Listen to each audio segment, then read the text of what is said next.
Chers collègues, pour le groupe démocrate et apparenté, Madame Blandine Brocard. Merci Madame la Présidente, Messieurs les ministres, chers rapporteurs, chers collègues. Parmi les épreuves que notre pays doit affronter, celle du terrorisme nous est probablement la plus insupportable, parce qu'elle s'attaque à ce qui nous lie profondément, parce qu'elle s'attaque à ce que nous représentons, parce qu'elle s'attaque à notre culture, à nos modes de vie, à tout ce qui fait la France.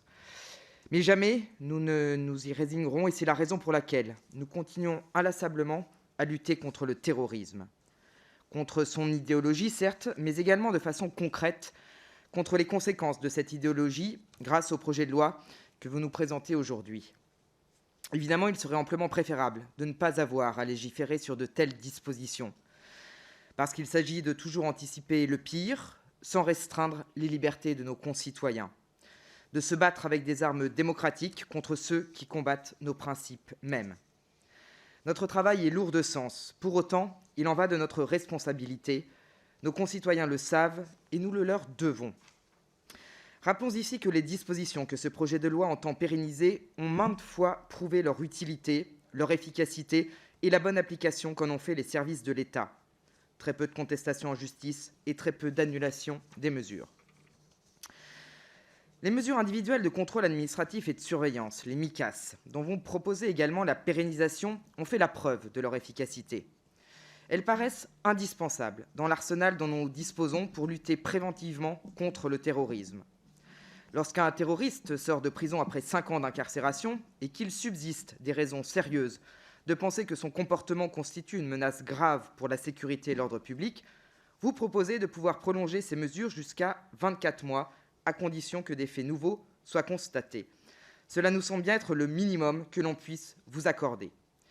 Mais parce que justement, nous savons combien il est nécessaire, il est indispensable que ce dispositif passe le filtre du Conseil constitutionnel, nous proposerons d'encadrer ce dispositif pour s'assurer que les mesures que vous proposez puissent être effectives.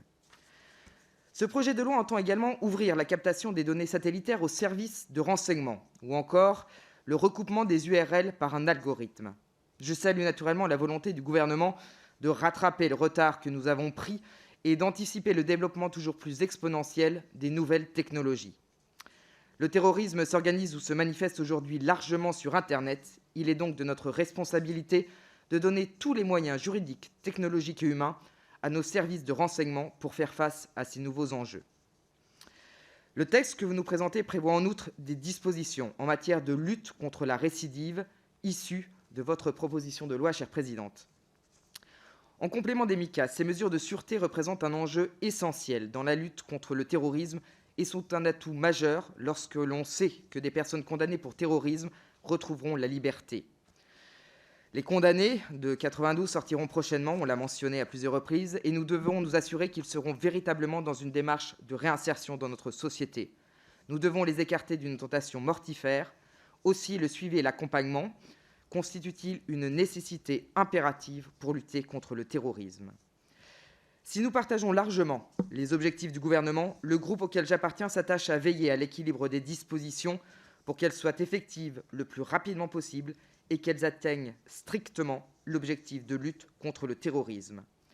La conciliation entre, d'un côté, l'efficacité de la lutte contre le terrorisme et, de l'autre, le respect de nos principes constitutionnels et celui des droits et libertés de nos concitoyens guide l'action du groupe démocrate et constitue notre principal point de vigilance sur l'examen de telles dispositions. Le travail que nous menons aujourd'hui avec l'examen de ce texte s'inscrit donc dans la parfaite continuité de celui que nous avons commencé dès 2017. Et tant que la menace terroriste subsistera, je ne doute pas que notre Assemblée saura se mobiliser et travailler à l'éradiquer. Pour toutes ces raisons, le groupe Mouvement démocrate et démocrate apparenté votera en faveur de ce texte.